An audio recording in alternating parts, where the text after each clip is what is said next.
ഇതുവരെയുള്ള സീസണുകളിൽ ഏറ്റവും വീക്ക് ആയിട്ടുള്ള ഏറ്റവും കണ്ടന്റ് കുറവുള്ള സീസൺ ആയിട്ടാണല്ലോ ഇപ്പൊ നിലവിലെ സീസൺ 7ാമത്തെ സീസൺ പറയുന്നത്. ഏറ്റവും എന്റർടൈനിങ് ആയിട്ട് ഏറ്റവും കണ്ടന്റ്ഫുൾ ആയിട്ട് തോന്നിയിട്ടുള്ള സീസൺ ഏതായിരുന്നു? അത് ഡെഫിനറ്റ്ലി ഞങ്ങളെ സീസൺ. കാരണം എന്താ വെച്ചാൽ ഗ്രാൻഡ് ഫിനാലേക്കാണെങ്കിലും അവിടെയുള്ള ആളുകൾ പറഞ്ഞിട്ടുണ്ടായിരുന്നു ഇത്രയും TRP കിട്ടിയിട്ടുള്ളതും ഇത്രത്തോളം എൻഗേജ്മെന്റ് നടന്നിട്ടുള്ളതും ഇത്രത്തോളം ഓഡിയൻസ് ഇൻവോൾവ് ആയിട്ടുള്ള സീസൺ ഞങ്ങളതാന്ന് പറഞ്ഞിട്ടുണ്ടല്ലോ. അപ്പൊ ഡെഫിനറ്റ്ലി ഞങ്ങളെ സീസൺ ആണ് കമ്പാരിറ്റീവ്ലി അടിപൊളി. പക്ഷെ എനിക്ക് എന്റെ ഒരു പേഴ്സണൽ ഒപ്പീനിയനിൽ എനിക്ക് സീസൺ 4 ആണ് കുറച്ചും കൂടെ. അതിലിപ്പം എന്താ പറയാ, ആ ഒരാളെ പുറത്താക്കി അവര് കുറെ PR കൊടുത്തുന്നല്ലാതെ എനിക്ക് അതിലൊന്നും ഭയങ്കര വാവായിട്ട് തോന്നിയിട്ടില്ല ആ ഒരു സീസൺ. ഓക്കെ, നിങ്ങളുടെ സീസണേ നിങ്ങൾ തന്നെ വാവായിട്ട് തോന്നാനുള്ള കാര്യം എന്തായിരുന്നു? അതിപ്പം എന്താ പറയാ, ടോട്ടൽ നോക്കി നോക്കാം. ബിക്കോസ് എന്താ വെച്ചാല് ഓരോ ഇൻഡിവിജ്വലിനും ഓരോ ക്യാരക്ടേഴ്സ് ഉണ്ട്. ഇപ്പൊ ജാൻമൻ ആണെങ്കിൽ ഒരു ഫൺ എന്റർടൈൻമെന്റ് ആയിട്ടുള്ള ഒരാള്, വേറൊരു ആണെങ്കിൽ ലവ് സ്ട്രാറ്റജി ഒരു സൈഡിൽ, ഇപ്പുറത്തൊരു അങ്ങനെയല്ല. പക്ഷെ ജാൻ ഒരു പെർട്ടിക്കുലർ ടൈം വരെ ഭയങ്കര സ്വീറ്റ് ആയിട്ടുള്ള ആളായിരുന്നു. പിന്നെ അവിടെ ഇരുന്ന് ഒരു ലാലേട്ടന് പറഞ്ഞിട്ടല്ലോ ഒരു പ്രഷർ കുക്കർ പോലെയാണ് അതിൻ്റെ ഉള്ളിൽ. അപ്പൊ ഇങ്ങനെ അങ്ങനെ പോയിട്ട് പിന്നെ അവരൊരു എക്സ്ട്രീം ലെവലിലേക്ക് പോയതാ. But starting she was very nice. ഇപ്പൊ പുറത്തിറങ്ങിയ ശേഷം she was very nice. Okay, but in between അവരെ കയ്യിൽ നിന്ന് പോയി നമുക്കൊന്നും ചെയ്യാൻ പറ്റില്ല. ദാറ്റ് ഡസന്റ് മീൻസ് അവര് അത്രയും മോശപ്പെട്ട ഒരാളാണ്, അങ്ങനെയല്ല. ഇൻ ബിറ്റ്വീൻ ഒരാളെ കയ്യിൽ നിന്ന് പോയി, തെറ്റ് പറ്റാത്തവരായിട്ട് ആരും ഇല്ലല്ലോ. Yes, definitely. എനിക്കറിയാൻ വയ്യാത്തോണ്ടൊരു കാര്യം ചോദിക്കുകയാണ്. കാരണം ഇപ്പൊ നോറ ഒരുപാട് സീസൺ 6നെ പറ്റി ഒരുപാട് കാര്യങ്ങൾ പറഞ്ഞല്ലോ. ഇപ്പൊ എന്റെ ഒരു അഭിപ്രായത്തിൽ ഞാൻ സീസൺ 6 ആകെ കണ്ടിട്ടുള്ളത് ഒരു വാഴത്തോട്ടത്തിലുള്ള ഒരു പ്രണയം, പിന്നെ നോറ അവിടെ ഇവിടെ ഇരുന്ന് കരയുന്ന കാണുന്നുണ്ട്. സത്യം പറഞ്ഞ ആ സീസണിൽ എന്ത് തേങ്ങ ഉണ്ടായിരുന്നത്. നിങ്ങൾക്ക് പുറമേ ഇരുന്നിട്ട് ഇങ്ങനെ ജഡ്ജ് ചെയ്യാന്നല്ലാതെ അവിടെ ഇരുന്ന് ഞങ്ങൾക്കറിയാം എത്രത്തോളം എന്റർടൈനിങ് ആയിരുന്നു ഞങ്ങളെ സീസൺ എന്നുള്ളത്. അല്ലാതെ ഒരിക്കലല്ല. ഞങ്ങൾ എന്തിനാ വിചാരിക്കുന്നത്? അങ്ങനെ അല്ലെങ്കിൽ പിന്നെ എന്തുകൊണ്ട് TRP ഇതൊക്കെ കൂടിയത് എന്തുകൊണ്ടാണ്? ഒബ്വിയസ്ലി ഓഡിയൻസിന് ഇഷ്ടപ്പെട്ടെ ഒക്കെ പോട്ടെ. ഇപ്പൊ ഒരു സൈഡിൽ ബായത്തോട്ട് അവിടെ കിടക്കട്ടെ, ഇപ്പൊ ഞാൻ മോങ്ങിയത് അവിടെ ഒരു സൈഡിൽ കിടക്കട്ടെ. ഇപ്പൊ സിജോ ചേട്ടനെ പോലത്തെ ഒരു കണ്ടസ്റ്റൻസ് ഇടി കിട്ടി എന്നിട്ട് തിരിച്ചു പോയിട്ട് സർവൈവ് ചെയ്തു, അതൊന്നും നിങ്ങൾക്ക് വലിയ കണ്ടന്റ് ആയിട്ട് തോന്നില്ല. ലൈക്ക് അവരുടെ ലൈഫ് തന്നെ അതിലേക്ക് ഇട്ട് കൊടുത്തതല്ലേ, അത്രയും പാഷനേറ്റ് ആയിട്ടല്ല ചെയ്യുന്നത്. അത് നിങ്ങൾക്ക് വാവും ഇൻസ്പയറിംഗ് ആയിട്ട് തോന്നില്ല.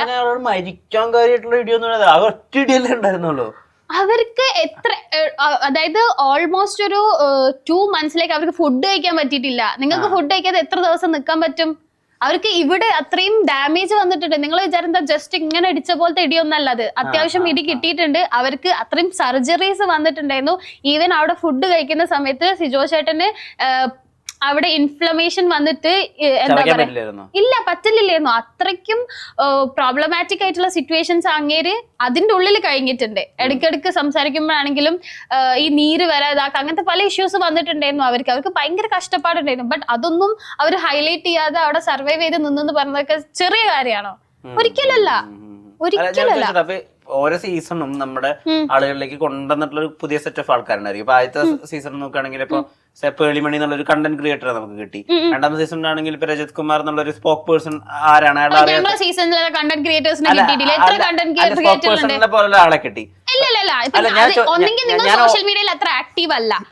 ഞങ്ങളെ സീസണിലുള്ള ആളുകൾ എത്ര ആക്റ്റീവ് ആണ് എന്നുള്ളത് നിങ്ങൾ ഒന്നെങ്കിൽ നോക്കണം. കാരണം എന്താ വെച്ചാല് പോട്ടെ, ഇന്നെ നോക്കിയോ എന്റെ യൂട്യൂബ് ചാനലിൽ എന്താ സബ്സ്ക്രൈബേഴ്സ് കയറിയിട്ടില്ലേ, പോട്ടെ. അല്ലെങ്കിൽ ഞാൻ പറയുന്നത് നിങ്ങൾ ഒന്നെങ്കിൽ കേൾക്കണം. ഒന്ന് ഞാൻ അതല്ലാതെ പിന്നെ സിജോ ചേട്ടന്റെ കണ്ടന്റ് ആണെങ്കിൽ അത് പോട്ടെ, ജാസ്മിന്റെ കണ്ടന്റ് ആയിക്കോട്ടെ, ഗബ്രിന്റേതായിക്കോട്ടെ, നന്ദനന്റെ ആയിക്കോട്ടെ, സീക്രട്ട് ഏജന്റ് 6+ യൂട്യൂബേഴ്സ് തന്നെ കഴിയുന്നത്. അത്രയും കോണ്ടന്റ് ഉണ്ടാക്കിയാലേ അവർക്ക് അത്രയും റവന്യൂ അല്ലെങ്കിൽ അത്രയും വ്യൂസ് കിട്ടുള്ളൂ. ഇപ്പോഴും ഈ സീസണിൽ പോലും സീസണിലുള്ള ഓരോ വീഡിയോ ഇടുന്നതിന് മുമ്പ് ആളുകൾ പോയിട്ട് സീക്രട്ട് ഏജന്റിന്റെ വീഡിയോ ചെന്നിട്ട് നോക്കുന്നുണ്ട്. അത്ര ഓഡിയൻസും അത്ര കണ്ടന്റ് മേക്കറും ഞങ്ങളെ സീസണിലുണ്ട്. അത് പിന്നെ ഒന്നും കൊടുത്തില്ല നിങ്ങൾ പറയുന്നതിൽ ഒരു കാര്യമില്ല. ഒരു കോണ്ടന്റും ഇല്ല എന്നല്ല ഞാൻ പറഞ്ഞത്. അങ്ങനെയായിരുന്നു പറഞ്ഞത്. നിങ്ങൾ പറഞ്ഞ പേളിമാണി കോണ്ടന്റ് ക്രിയേറ്റർ ആണ്, അതുപോലെ ഒരു കോണ്ടന്റ് ക്രിയേറ്റർ വന്നിട്ടില്ലല്ലോ നിങ്ങൾ പറയുമ്പോൾ എല്ലാ ആളുകളും എല്ലാ സമയത്തും ഓർത്തിരിക്കും. ഇപ്പൊ ഉദാഹരണത്തിന് നോക്കൂ, 5 കൊല്ലം കഴിഞ്ഞിട്ട് ഞങ്ങൾ 6 പേരും ഓർത്തിരിക്കാൻ ഉണ്ടോ ഇല്ലേ നിങ്ങൾ നോക്കിയിട്ട് നിങ്ങൾ ഈ കമന്റ് അടിക്കണം. ഞാൻ ചോദിക്കുന്നത് സീസൺ 1 കഴിഞ്ഞിട്ട് ഏകദേശം 6 വർഷം കഴിഞ്ഞിരിക്കുന്നു. ആ സീസണിലെ എല്ലാ ആളുകളും എല്ലാ രീതിയിലും ആളുകള് എന്താ പറയാ അവരുടെ വീടുകളിലെ സദസ്സുകളിലായാലും ശരി, കോണ്ടന്റിലായാലും ശരി ചർച്ചയിലുണ്ട്. ഇപ്പൊ റിയാസ് സലീം അന്ന് പറഞ്ഞ കാര്യങ്ങൾ ഇന്നും ചർച്ചയിലുണ്ട്. ഞാൻ പറഞ്ഞ ചർച്ചയില്ലേ, നിലവാരമില്ല, നിലപാടില്ല, നാടില്ല, ഇതൊന്നും ചർച്ചയിലില്ലേ? ഇഷ്ടംപോലെ റീൽസ് ഇൻസ്റ്റയില് വൈറലായി സോഷ്യൽ മീഡിയ ഡസന്റ് മീൻസ് ഞങ്ങളൊന്നും കോണ്ടന്റ് ഉണ്ടാക്കുന്നില്ല. ഓക്കെ, ഒരാൾ ഞങ്ങളെ മിസ്റ്റേക്ക് അല്ല, ദാറ്റ്സ് യുവർ മിസ്റ്റേക്ക്. നിങ്ങൾ കാണുന്നില്ലെങ്കിൽ അല്ലെങ്കിൽ പിന്നെ നിങ്ങളില്ലേ ഇങ്ങനെ ഒരു സ്റ്റേറ്റ്മെന്റ്, അതായത് പേളിമാണി മാത്രമാണ് കോണ്ടന്റ് മേക്കർ എന്ന് പറഞ്ഞ ആളുകളെ പേളിമണി മാത്രമല്ല ഒരു ഷോ സമൂഹത്തിൽ കൊടുക്കുന്ന ഒരു എഫക്റ്റീവ്നെസ് ഉണ്ടല്ലോ. കംപ്ലീറ്റ് ഞങ്ങൾ സമ്മതിക്കുന്നില്ല. പറഞ്ഞോളൂ, കംപ്ലീറ്റ് ചെയ്തു. അല്ലെങ്കിൽ നിങ്ങൾ ഇങ്ങനെ ഇവിടെ വിളിച്ചു വരുത്തേണ്ട ആവശ്യമില്ല. കംപ്ലീറ്റ് ചെയ്യൂ. ഒന്നാമത്തെ കാര്യം എന്താ വെച്ചാൽ പേളിമാണി മാത്രമാണ് കോണ്ടന്റ് ക്രിയേറ്റർ എന്ന് പറയുന്ന സമയത്ത് എനിക്ക് ഭയങ്കര ഫേവറേറ്റ് ആയിട്ടുള്ള ഒരു പേഴ്സൺ ആണ്. Please let me complete. Okay, അവരുടെ ഫേവറേറ്റ് പേഴ്സൺ ആണ്. ബട്ട് അതല്ലാതെ ഞങ്ങളെ സീസണിൽ ഇത്രയും ആളുകൾ കോണ്ടന്റ് ക്രിയേറ്റേഴ്സ് ഉണ്ട്, സ്റ്റിൽ ആക്റ്റീവ് ആണ്. 5-6 കൊല്ലം കഴിഞ്ഞ് ഞങ്ങൾ ഉണ്ടോ ഇല്ലയോ നോക്കിയിട്ട് നിങ്ങൾ ഈ കമന്റ് പറയുന്നത് ഞാൻ വേണം ആക്സെപ്റ്റ് ചെയ്യാം. ഓക്കെ, അല്ലാതെ നിങ്ങൾ ഫസ്റ്റ് സീസണിലുള്ള ഒരു കണ്ടസ്റ്റന്റ് ഇപ്പോഴും ഉണ്ട്, ഞങ്ങളെ സീസണിൽ കോണ്ടന്റ് ക്രിയേറ്റേഴ്സ് ഇല്ല എന്ന് പറയുന്നത് ഒരിക്കലും എനിക്ക് അക്സെപ്റ്റ് ചെയ്യാൻ പറ്റില്ല. Because still everyone is active. Last week പോലും ഞങ്ങൾ എന്താ ബിബിയിലുള്ള റീയൂണിയൻ ചെയ്തിട്ടുണ്ടായിരുന്നു. എല്ലാവരും ഒത്തുചേർന്നിട്ടുണ്ടായിരുന്നു. ഇഷ്ടംപോലെ വീഡിയോസും ലൈവും കോണ്ടന്റും ഡാൻസും എല്ലാം ഞങ്ങൾ ചെയ്തിട്ടുണ്ടായിരുന്നു. അതൊക്കെ തന്നെയാണ് സോഷ്യൽ മീഡിയയിൽ ആളുകൾ യൂസ് ചെയ്തത്. അപ്പൊ ജനറലി നിങ്ങൾ ബാക്കിയുള്ളവരെ വെച്ച് കമ്പയർ ചെയ്യുന്നത് ദിസ് ഇസ് നോട്ട് ഗുഡ്. അതെനിക്ക് അക്സെപ്റ്റ് ചെയ്യാനും പറ്റില്ല. ഞാൻ ഇതിന്റെ ഒരു പോയിന്റ് പറഞ്ഞത്. കമ്പാരിസൺ എവിടെയാണ് വരുന്നത് എന്നുള്ളത് ഞാൻ പറഞ്ഞു തീർത്തോട്ടെ. ഓക്കെ, ഇനി പറഞ്ഞോ. അതായത് ആദ്യത്തെ സീസൺ ഇറങ്ങുന്നു. ആ സീസണിലൂടെ ആളുകൾക്ക് കിട്ടിയ ഒരു സെറ്റ് ഓഫ് കഥാപാത്രങ്ങളുണ്ട്. അവരിന്നും വാലിഡ് ആണ്. പേളിമണിയുണ്ട്, ഷിയാസ് കരീമുണ്ട്, അങ്ങനെ ഒരുപാട് പേരുണ്ട്. രണ്ടാമത്തെ സീസണിലേക്ക് എത്തുമ്പോൾ അത് സീസൺ ഡിസ്കണ്ടിന്യൂ ആയിപ്പോയെങ്കിലും പോലും രജിത് കുമാറിനെ പോലെ ഒരാൾ സമൂഹത്തിൽ ഉണ്ടാക്കിയ ചർച്ചകളുണ്ട്. മനസ്സിലായോ? സമൂഹത്തിൽ ആ സീസണിൽ അന്നുണ്ടാക്കിയ ചർച്ചകളുണ്ട്. സമാനമായി റിയാസ് സലീം ഉണ്ടാക്കിയ ചർച്ചകളുണ്ട്. ഡോക്ടർ റോബിൻ ഉണ്ടാക്കിയ ചർച്ചകളുണ്ട്. ഡോക്ടർ റോബിൻ അദ്ദേഹത്തിന്റെ ഭയങ്കര ഫ്യൂഡൽ ആയിട്ടുള്ള ഭയങ്കര ആൽഫമേൽ സീസണിനകത്ത് അയാൾ പറഞ്ഞ കാര്യങ്ങൾ അയാൾ പറഞ്ഞ തെറ്റായ കാര്യങ്ങൾ ചർച്ച ചെയ്തിട്ടുണ്ട്. എന്ത് കാര്യം? അയാളുടെ ആൽഫമേൽ സ്വഭാവം, അയാൾ ഉണ്ടാക്കുന്ന പുരുഷാധിപത്യം, അല്ലെങ്കിൽ അയാളുടെ പിന്നെ വേറൊരു സ്റ്റേജ് കേട്ടോ ഒന്നും പറഞ്ഞിട്ടില്ല. തെറ്റായിട്ട് പോയെങ്കിലും ഒരാൾ ചർച്ച ചെയ്തിട്ടുണ്ടല്ലോ. തെറ്റായിട്ട് കാര്യങ്ങൾ പറഞ്ഞിട്ടെങ്കിലും ഒരാൾ ചർച്ച ചെയ്യാവുന്നുണ്ടല്ലോ. അപ്പൊ ഞാൻ സീസണിൽ ആരില്ലാന്നാണ് ഇപ്പോഴും ജിന്ന ചേട്ടൻ പെണ്ണുപിടിയനാണ്, അതാണ് ഇതാണ് പറയുന്നുണ്ടല്ലോ. ആരോപണം ഉണ്ടാവുന്നതിനല്ല ഒരു ഷോയിൽ ഒരു കണ്ടന്റ് ട്രാവൽ ചെയ്യുന്ന സമയമുണ്ട്. അത് ഫസ്റ്റ് സീസണിലും സെക്കൻഡ് സീസണിലും തേർഡ് സീസണിലൊക്കെ ഒരുപാട് ഉണ്ടായിരുന്നു. നിങ്ങളുടെ സീസണിൽ ആകെ ട്രാവൽ ചെയ്ത കണ്ടന്റ് എന്ന് പറയുന്നത് ഗാബ്രി ജാസ്മിന്റെ പ്രണയവും വാഴത്തോട്ട് ആരോപണവും മാത്രമാണ്. മാത്രം ഫോക്കസ് ചെയ്തതിന് എനിക്കൊന്നും പറയാനില്ല. ബാക്കി പല കാര്യങ്ങളും അതൊന്നെങ്കിൽ നിങ്ങൾ കാണണം, കണ്ടിട്ടില്ലെങ്കിൽ ദാറ്റ് ഇസ് നോട്ട്. അതല്ലാതെ 6ാമത്തെ സീസണിൽ ട്രാവൽ ചെയ്ത ഒരു പ്രൈം കണ്ടന്റ്, അല്ലെങ്കിൽ ആളുകളുടെ ചർച്ചയിൽ നിന്ന് ആളുകൾക്ക് ചിന്തിക്കാൻ ഒരു മൊമെന്റ് ഉണ്ടാക്കി കൊടുത്ത അങ്ങനെ ഒരു കണ്ടന്റ് പെട്ടെന്നൊന്ന് പറയാൻ പറ്റുമോ? ഞങ്ങളെ സീസണില് ഇപ്പൊ ഞാനൊരു കാര്യം പറയട്ടെ, ഞാൻ ഭയങ്കര ഫാൻ ബേസ് ആയിട്ടുള്ള ഒരാളൊന്നല്ല. ഇപ്പൊ ഗബ്രി ജാസ്മിന്റെ ഫ്രണ്ട്ഷിപ്പിൽ ഞാൻ ഇൻവോൾവ് ആകുന്ന ഒരാളൊന്നല്ല. ബട്ട് സ്റ്റിൽ അവിടെ അവർ ഫ്രണ്ട് ആയിട്ടുള്ള അതേ ആൾക്കാർ പുറത്തുനിന്ന് ഫ്രണ്ട് ആണല്ലോ. അതൊരു ഭയങ്കരമായിട്ടും ഫ്രണ്ട്ഷിപ്പിന് അത്രയും ബോണ്ടും അത്ര റിയലിസ്റ്റിക് ആണെന്ന് കാണിക്കുന്ന ഒരു സംഭവം അല്ലേ?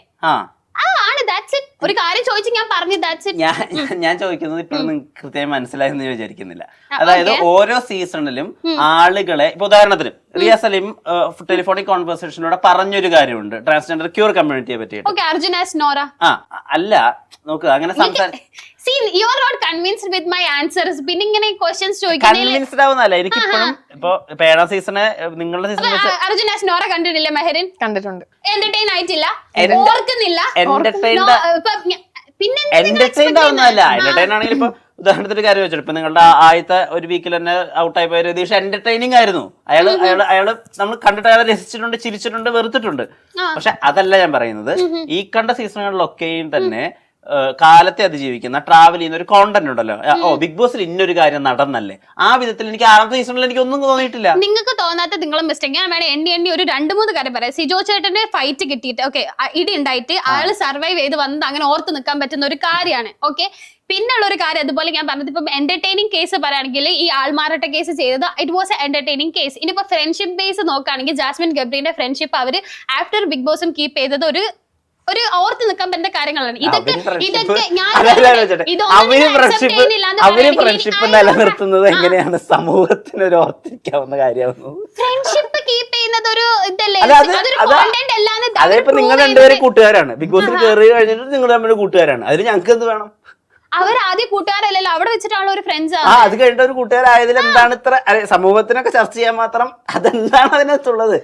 അവിടെ അവരുടെ ഫ്രണ്ട്ഷിപ്പിനെ ചോദ്യം ചെയ്തിട്ട് ഇപ്പം അത് അക്സെപ്റ്റ് ചെയ്യുന്നില്ലേ? അക്സെപ്റ്റൻസ് അതൊരു എന്താ പറയാ, ആളുകൾക്ക് എന്താ പറയാ അക്സെപ്റ്റ് ചെയ്യാൻ പറ്റുന്ന ഒരു കാര്യല്ലേ? രണ്ടാൾക്കാർ അവിടെ ഫ്രണ്ട്ഷിപ്പ് അല്ല രണ്ടാൾക്കാർ അവിടെ ഫ്രണ്ട്സ് അല്ലായിരുന്നു, അല്ലെങ്കിൽ അവര് മറ്റെന്തോ ആയിരുന്നു. അതിന് ശേഷവും അവര് മറ്റെന്തോ ആണ്, അല്ലെങ്കിൽ ഫ്രണ്ട്സ് എന്തോ ആണ് അവര്. അത് സമൂഹത്തിൽ എങ്ങനെയാ ഒരു ചർച്ചയാവുന്നേ? ചർച്ച ആയിരുന്നല്ലോ ഞാൻ പറയുന്നത് അത് ചർച്ച അല്ലാതെ അവർ ആ ഒരു ഫ്രണ്ട്ഷിപ്പ് പ്യൂർ ആയിട്ട് കണ്ടിന്യൂ ചെയ്തത് ഞങ്ങളെ സീസണിലുള്ള ഒരു പ്ലസ് പോയിന്റ് ആണല്ലോ അത്. അവര് പ്രൂവ് ചെയ്തില്ലേ? അല്ല, അതൊരു പ്ലസ് പോയിന്റ് ആയിട്ടാണ്. ഓഫ് കോഴ്സ് അതൊരു പ്ലസ് പോയിന്റ് ആണ്.